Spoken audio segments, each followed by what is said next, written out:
Hello बच्चों, let's see this question. The question says which among the following are weak acid having gibbon ring structure। हमें यहाँ पे चार option दे रखे हैं। पहला ऑप्शन है IAA। IAA की अगर बात की जाती है, ये है इंडोल 3 एसिटिक एसिड। सेकंड है गिबरलिन। थर्ड है IBA, that is indole 3 butyric acid. And last is the auxin. तो चलिए स्टार्ट करते हैं अपने की कॉन्सेप्ट के साथ और चीजों को समझने की हम यहाँ पे कोशिश करते हैं। सबसे पहले हम यहाँ पे डिस्कस करेंगे कि पर्टिकुलरली गिबेन स्ट्रक्चर हमें किस तरीके का देखने को मिलता है। यानी अगर हम यहाँ पे गिबेन का स्ट्रक्चर बनाते हैं तो उस स्ट्रक्चर का स्केलेटन हमें किस तरीके से यहाँ पे देखने को मिलता है। हम यहाँ पे ये एक रिंग लाइक स्ट्रक्चर हमें देखने को मिलता है जो कुछ इस तरीके से हमें मिलता है। हम इस स्ट्रक्चर को यहाँ बना देते हैं, दैट इज ये कुछ इस तरीके से हमें मिलता है। फिर इसके साथ यहाँ पे फिर इस तरीके से कनेक्टेड होते हैं, दैट इज इस तरीके से। एंड ये नीचे से जाके इस तरीके से यहाँ से लिंक ये हो जाता है। अगेन यहाँ से अगर हम ये देखें तो फिर ये इस तरीके से यहाँ से कनेक्ट होकर ये इस तरीके का स्ट्रक्चर यहाँ बनाता है। एंड ये नीचे से जो होता है ये एक तरीके का स्केलेटन हम इसे कहते हैं।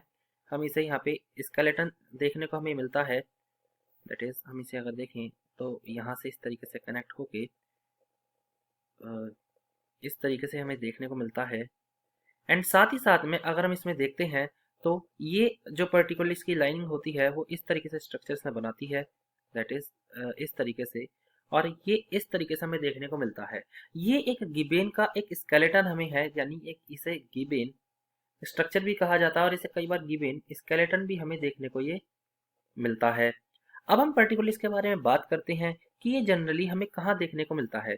अगर हम ये देखें तो ये जनरली हमें गिबरलिंस में देखने को मिलता है, दैट इज ये हमें गिबरलिंस में देखने को ये जनरली हमें मिलता है।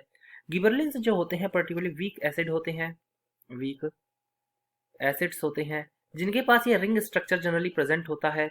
एंड अगर इसके फंक्शन की अगर हम बात करें कि इसका फंक्शन जनरली हमें किस तरीके से देखने को मिलता है, तो फंक्शन में जनरली ये पर्टिकुलरली मदद करते हैं सेल इलोंगेशन में, दैट इज सेल इलोंगेशन में कहीं ना कहीं मदद करते हैं। एंड इंक्रीज करते हैं, दैट इज ये इंक्रीज करते हैं internodal length, that is internodal length को भी कहीं ना कहीं ये इंक्रीज करने में मदद करते हैं। अगर हम यहाँ पे अपने बात करते हैं राइट आंसर की, तो हमारा राइट आंसर जो यहाँ होगा वो होगा option number B, that is gibberellin. The final answer is option number B. I hope you understood it well. Best of luck.